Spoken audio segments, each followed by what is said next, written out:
UEFA has lost confidence in Gianni Infantino, not a pundit, not a journalist.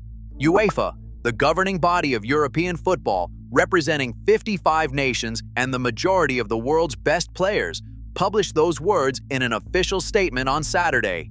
The current FIFA leadership has not only lost UEFA's confidence, but also that of many other members of the football family. That is not a criticism. That is a declaration. And it comes 24 hours after Infantino was forced to abandon the most ambitious plan of his presidency in under 72 hours after the entire football world turned against it simultaneously. Here is what happened in the last 4 days. On Monday, Infantino announced FIFA Forward Enterprise, a $20 billion commercial entity that would sell minority stakes in World Cup rights to private investors. UEFA voted 55-0 to boycott the next World Cup if it proceeded. CONCACAF opposed it. The Asian Football Confederation opposed it. The European leagues called it reckless.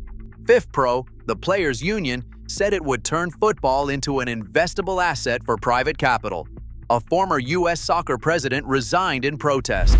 Andy Burnham, the UK Prime Minister, posted a public statement saying the World Cup is not a product. By Friday night, Infantino had pulled the plan entirely, saying it had created divisions of a nature that are no longer in the interest of the objective. From announcement to collapse, 72 hours. UEFA's Saturday statement did not celebrate the withdrawal. "We cannot keep going on like this with secret schemes on fast-track timescales cooked up by faceless individuals and of dubious benefit to the game. We must identify those responsible and hold them to account." It then quoted Infantino's own words from when he was first elected in 2016. "Of course, we have to be transparent. And the money of FIFA is your money. It is not the money of the FIFA president." UEFA's verdict: on both these promises, he has failed to deliver. The shabby, backroom, opaque deal he hatched and tried to force through were anything but transparent. UEFA President Alexander Ceferin did not attend the 2026 World Cup final. That decision, publicly noted at the time, now reads differently. This is a man who has been building a case. The FFE collapse has given him the moment to make it publicly. The FIFA presidential election is scheduled for March 18th. A November 18th deadline applies for candidates to declare.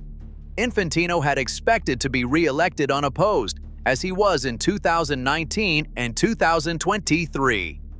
That expectation is now gone. The last person to unseat a sitting FIFA president in an election was João Havelange, who ousted Sir Stanley Rouse in 1974. For the first time since then, a sitting FIFA president faces the genuine prospect of a contested election he could lose. 3 names are already in circulation. Nasser Al-Khelaifi, president of Paris Saint-Germain and chair of the European Football Clubs Association, is being actively mooted within UEFA circles as a challenger. A source close to Al-Khelaifi told the BBC he has no interest in seeking the FIFA presidency. The Independent reports UEFA members are pushing him regardless. Sheikh Salman bin Ibrahim Al Khalifa, president of the Asian Football Confederation, is a stronger possibility. He lost to Infantino in 2016 by 115 votes to 88. He signed off the AFC's formal opposition to the FFE, carrying 46 member associations with him. The man who lost to Infantino 10 years ago is now leading the continent that abandoned him. Victor Montagliani, CONCACAF president, is described as making moves toward challenging Infantino in March. He was unanimously re-elected to lead CONCACAF in 2023 and has managed football's political pressures more carefully than Infantino has managed FIFA's. The question being asked in every federation boardroom this weekend is not whether Infantino faces a challenge. It is whether he survives long enough to face one. UEFA's statement called for those responsible for the FFE plan to be identified and held to account. That language implies an investigation. FIFA's Ethics Committee, the same body that removed Sepp Blatter, is an independent unit that can open proceedings against sitting presidents. No formal process has been announced, but UEFA has publicly called for accountability and named the FIFA president as the person who failed to deliver on his core promises. That is not background noise. That is the beginning of a formal process being demanded in public. Infantino's own defense of FFE was that it would have doubled funding to FIFA's 211 member associations from $8 million to $20 million each.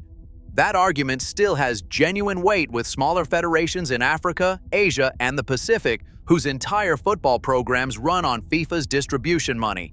The political reality of FIFA's voting structure is that Europe's 55 votes do not control the Congress. Africa alone has 54. Asia has 47. If smaller associations believe Infantino's plan would have delivered for them and that UEFA blocked it for European self-interest, his support base outside Europe may hold. That is the calculation Infantino is making this weekend. That is the calculation his potential challengers are making simultaneously. What has changed since Monday is the nature of the damage. FIFA has survived controversies before: Qatar, Russia, the Blatter era, the corruption indictments. It survived them because 211 member associations, most of them financially dependent on FIFA, re-elected whoever was in charge. Infantino was elected to clean up after Blatter. He has now been told by UEFA, in official written language, that he has failed to deliver on the transparency he promised when he took that job. UEFA went 55-0 to boycott the World Cup he runs. That vote is something no FIFA president has faced before. Not Havelange, not Blatter, not anyone. The November 18th candidate declaration deadline is the number that matters now. If a credible challenger declares Sheikh Salman, Montagliani, or someone not yet named, Infantino faces a campaign. If no challenger declares, he is re-elected unopposed for a fourth time despite losing the confidence of the body that produces the players, the coaches, and the audiences that make his sport worth running. Either outcome defines what football's governance actually is. Subscribe, because between now and November 18th, this story moves every week, and this channel covers every development the moment it breaks.